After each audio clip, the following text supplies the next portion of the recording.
Welcome to our presentation. Let me begin by asking you a question. Do you use any of the following products? Johnson & Johnson's No More Tears, Lysol disinfectants, Pledge furniture polish, Oust air fresheners, Lime-A-Way, Cascade dishwashing detergent, Tide laundry detergent, Clorox bleach, 409 multi-purpose cleaner, Windex glass cleaners? If so, what you probably don't know is hurting you, your family, and the environment. Hi, my name is Robert Ford. Most likely, you are here because a friend introduced you to our website. Thank you in advance for your time. I know you will find what I'm about to share with you to be very informative and valuable for you and your family. I also know you may find some of the information shocking and disturbing. If you are somewhat skeptical as we go through this presentation, I would completely understand because that was me 7 years ago. But after many hours of investigation, I came to realize that an informed and educated consumer can make better purchase decisions. Purchase decisions that will reduce a family's risk of sickness and disease. One final note before we begin.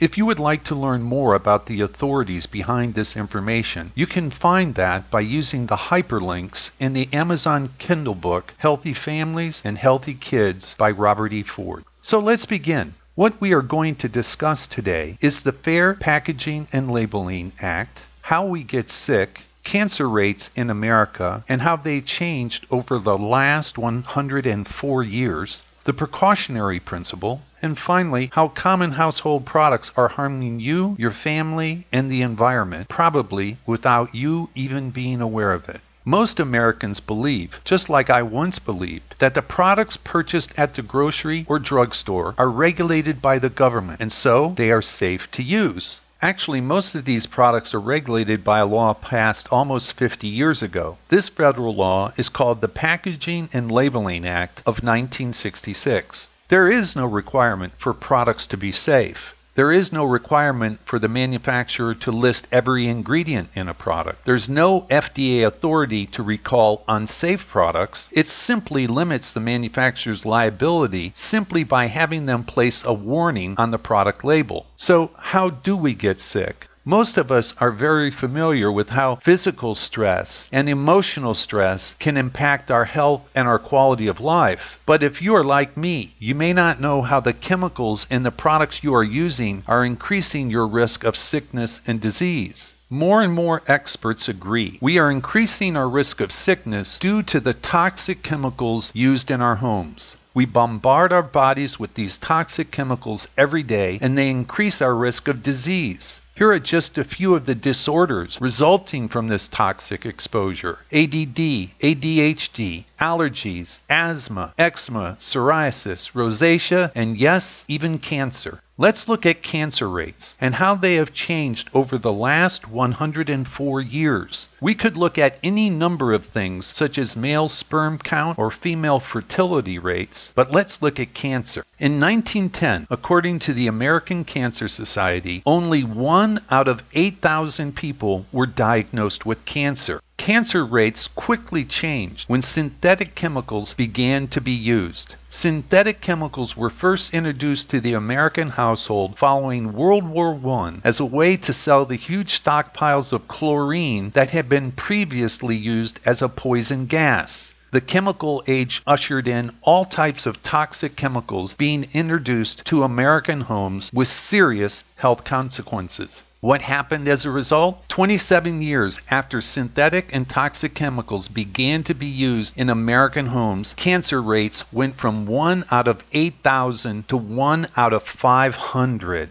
And today, the latest report from the Center for Disease Control reports 1 out of 2 Americans will be diagnosed with cancer. They also report it is the exposure to a wide variety of manufactured chemicals used in the home that accounts for at least 2/3, or about 70% of all cases of cancer in the United States. So obviously, we can have an impact on our health and our family's health by making smarter purchase decisions. The U.S. Consumer Product Safety Commission found 150 chemicals that are commonly found in the home that are linked to allergies, birth defects, cancer, and behavioral disorders. The EPA did a 15-year study. They looked at women who worked at home. They found that these women had a 54% higher death rate from cancer compared to women who worked outside of the home. They concluded it was due to this long-term exposure to hazardous chemicals found in ordinary household products.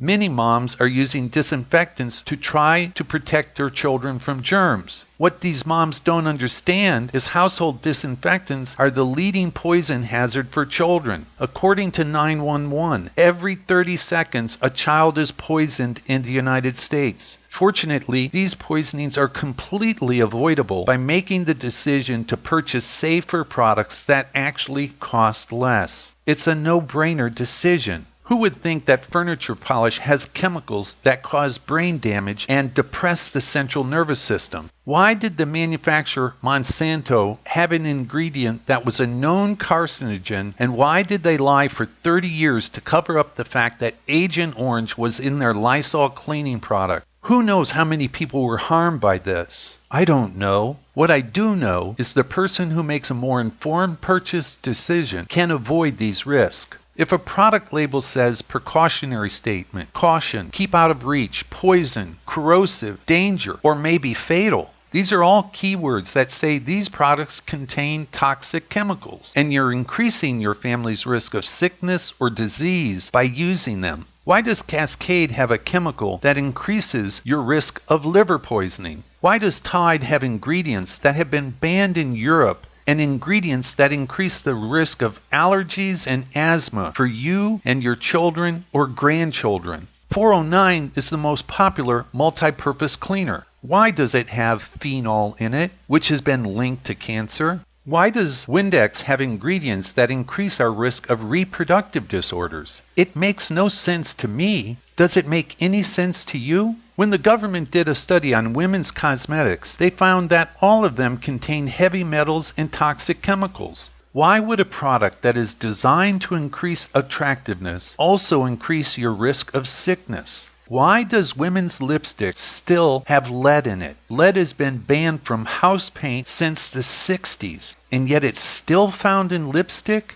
This is crazy. Wouldn't you agree? But the product that really angers me the most is Johnson's No More Tears. Why? Well, in Europe, they banned a number of toxic chemicals from being in personal care products almost a decade ago. So Johnson's manufactures No More Tears in Europe without these toxic chemicals. It angers me because No More Tears is the leading best-selling baby shampoo in the United States, and Johnson's uses ingredients that increase the risk of cancer for your children. And most people don't know that the leading cause of death of children, not including accidents, under the age of 14 is cancer. And the products we choose to buy either increase this risk of cancer or they reduce this risk. Which outcome do you want for your children? The Mayo Clinic did a study on personal care products. Why does any product used in our home contain a cancer-causing ingredient like formaldehyde? Most people believe that the poisoning is happening because it's ingested or swallowed. In fact, most poisonings are happening because of inhalation or absorption through the skin. Here are some revealing facts. The number of chemicals used in our homes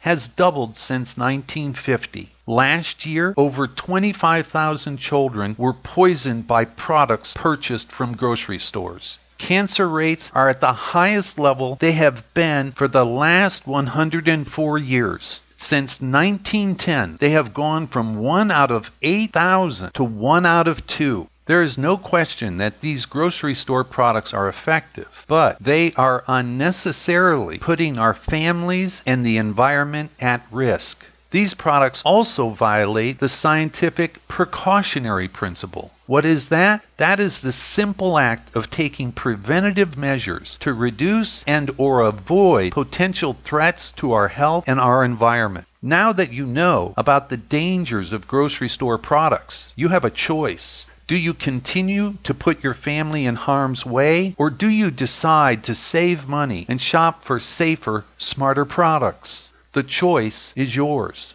I want to thank you for your time. My wish for you and your family is that you live a life free of sickness and disease and a life with abundant health and prosperity.